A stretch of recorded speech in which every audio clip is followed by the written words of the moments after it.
The Conjuring is doing its Freddy's Dead, the final case that they ever did. Like, yeah, sure, dude. They already had a sequence with a flashback scene. That's just tested the waters for, alright, dude, we're going to the prequel route. Yeah, they're supposed to be like 20 years old there. You know, when you're 20 years old, you have like a new face.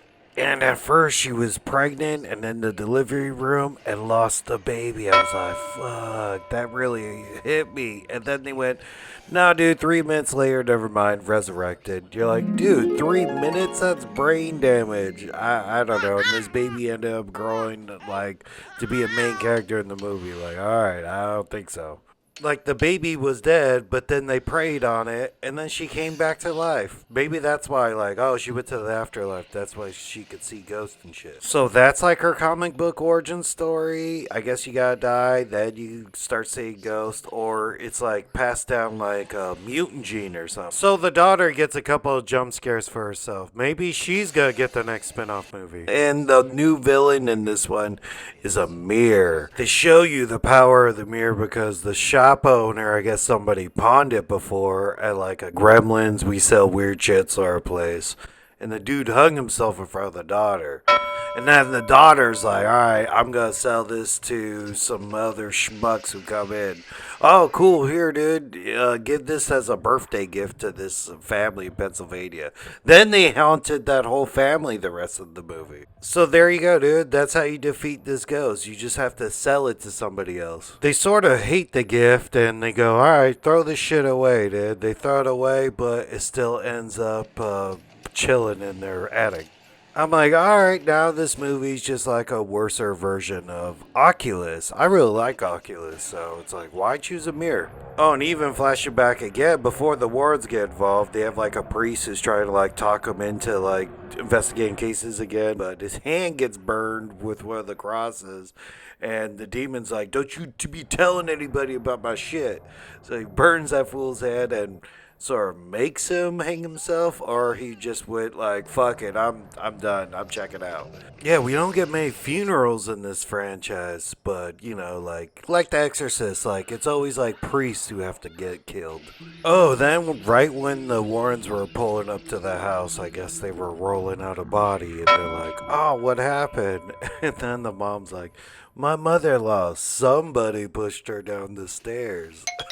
You're like, sure, yeah, ghost did it. Yeah, that's a good defense. I know this movie's hyped like it's based on a true story, but they didn't show that part because they're like, maybe she legit killed her and blamed it on a ghost. I don't know. Let's just breeze past that. And then I guess they said there's like 3 different ghosts, and I think 2 are like old lady looking ghosts, but the one ghost who's like sort of taller, crazy looking with an axe actually kills somebody. That's pretty dope. You see it, but does it happen to somebody? It's like in a flashback. You know, because the daughter's clairvoyant and can see, like, shit that happened before. Like, same way that Art did at T3. Like, they're on their knees and from behind and everything. So just imagine that kill, but just done with way more CGI. The Conjuring's never had high body count or excessive gore, but this is the bloodiest one.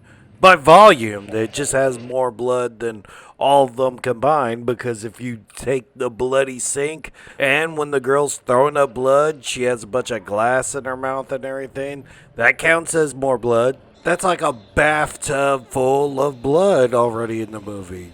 Sometimes it's just cool to see a lot of blood, like Johnny Depp's death and Nightmare on Elm Street. Just a shit ton of blood for no reason. Or this old witch lady. I don't know. I think that's the person X guy murdered, but maybe it's not. I don't know. I was confused on who's the actual ghost. Or it's supposed to be Annabelle pulling the strings, but it's just, I'm here. Oh, we actually get to see Annabelle move as she becomes like a giant, which was cool.